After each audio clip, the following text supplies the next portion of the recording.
So today I'll give you the Airbus view of the FoFdation project.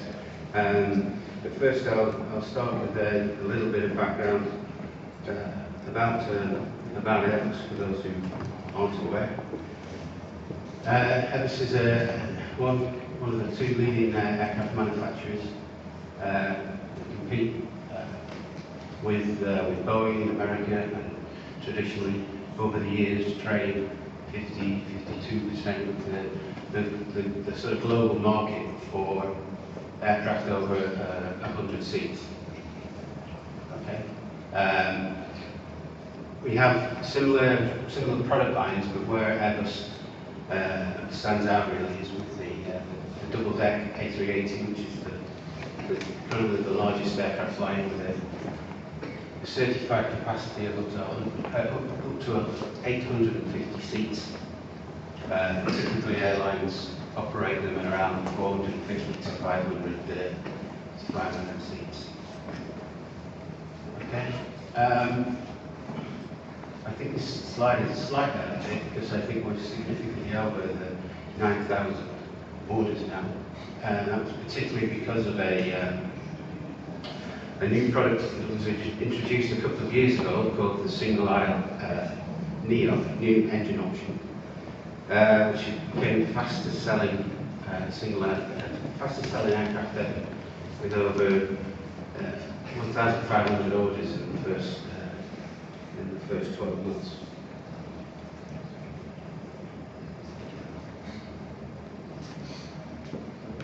So we significantly more than 6,000 aircraft delivered.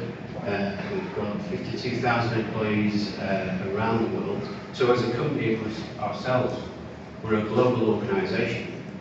But increasingly over the last 5, perhaps even 10 years, we've also had to manage a global supply chain. 80% of our manufacturing is now done in the supply chain.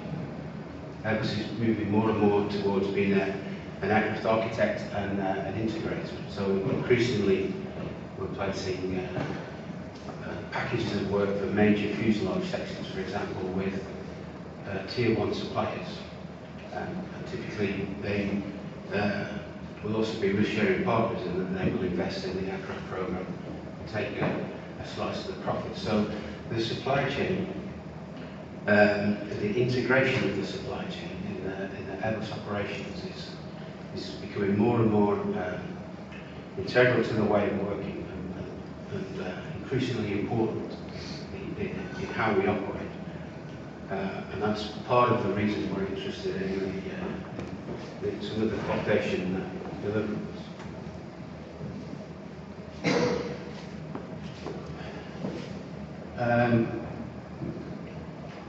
Airbus was the first to deliver a full fly-by-wire passenger aircraft, for example.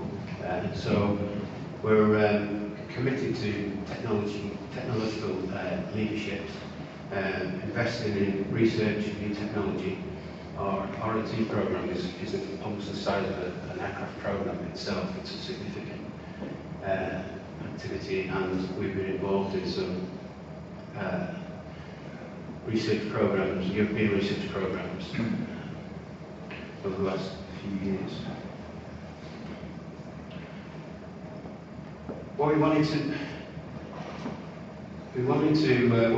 contribute to the FoFdation project, but what we wanted to gain from I should have said out from the ICT, Information Communication and Technology organisation, and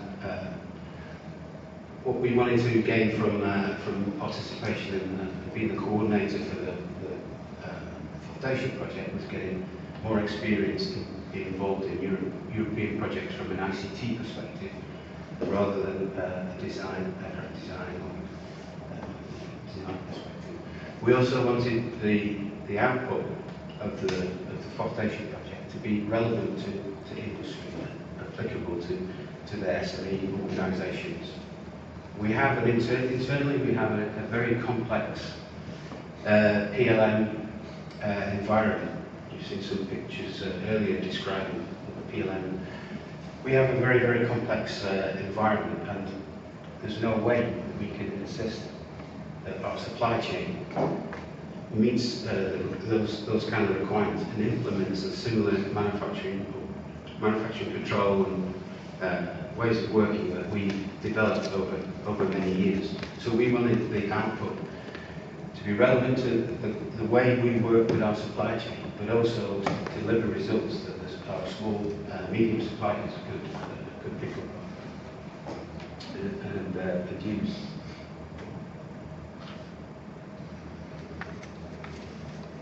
Okay, so FoFdation, the project itself, started 4 years ago and finishes this October. It's the final review and final demonstration. It's one of the projects, the Factory of the Future. It's got 16 participants.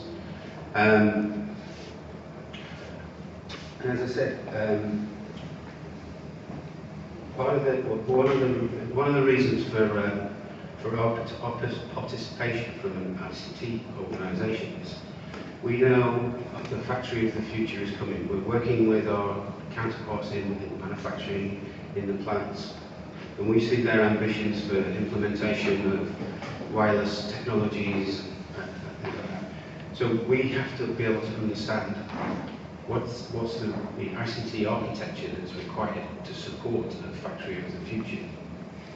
So that's part of the objective for us participating in the FoFdation project. Like I say, we've seen STEP NC and some of those other deliverables. That's not directly relevant to us as Airbus. It is for our supply chain, but not as Airbus. We're interested in how are we going to enable this Factory of the Future, particularly with things like data mining and capturing data from shop floor operations and integrating data through the different complex PLM tools.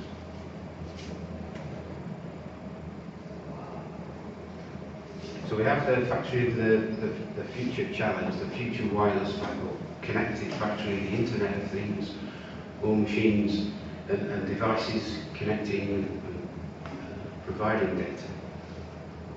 But we also have, as I said, this kind of complex design, planning and execution system environment, which today are effectively standalone. Data is passed between them, but it's not a true data flow, and it's a single flow from design through to manufacture, and it's not a circular process. So we wanted to understand the challenges and the solutions that will enable us to better integrate these complex solutions for the Factory of the Future, and also enable us to work closely with our manufacturing guys to guide them in terms of the infrastructure that they're going to need to implement. I said we wanted it to be relevant to the way we work. So we provided 2 use cases, and we wanted to be able to demonstrate from the project the integration of the different elements that have been developed. So you saw in the previous presentation, the one before, from ECN, there are technology elements that have been developed to address specific problems in the design to manufacture chain. We were keen to show that those elements could be brought together and demonstrated to work in a way that's relevant to how we deal with our manufacturing supply chain. So we put together the use case, and in the 3rd review meeting, January, earlier this year, we were able to demonstrate to the project officer that we were able to not only show the work that has been done to develop these individual solutions, which showed that it worked or it made sense in an industrial context. And we got some good feedback from the project office on that. So these are the elements that we demonstrated. I won't go through them because you've basically seen them in the presentation. So in terms of what's next, we have a challenge really to finish the program in October with the final review and the final demonstration of the manufacturing information pipeline that Van Kijn mentioned before. So that's the challenge now for us until October. Okay. Okay, thank you.